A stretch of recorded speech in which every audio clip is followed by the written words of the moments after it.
Heavy machine gun.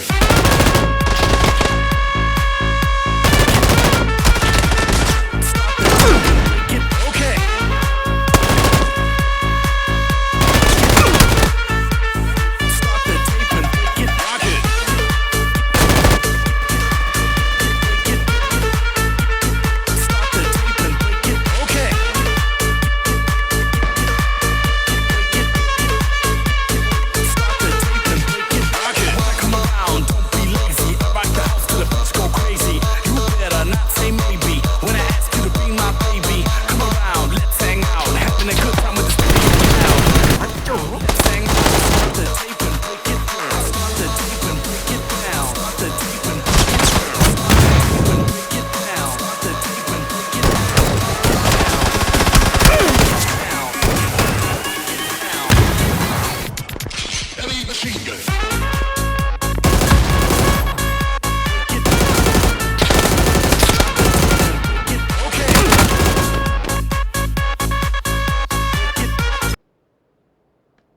페이크인가?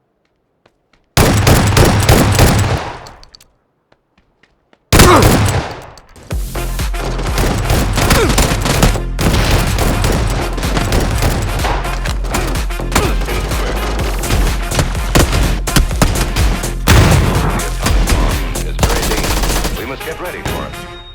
First, duck, then cover. First, you duck, then cover. First, then first, cover. No, the atomic bomb is very dangerous.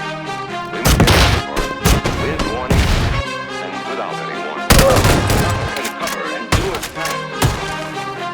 That's the first thing to do.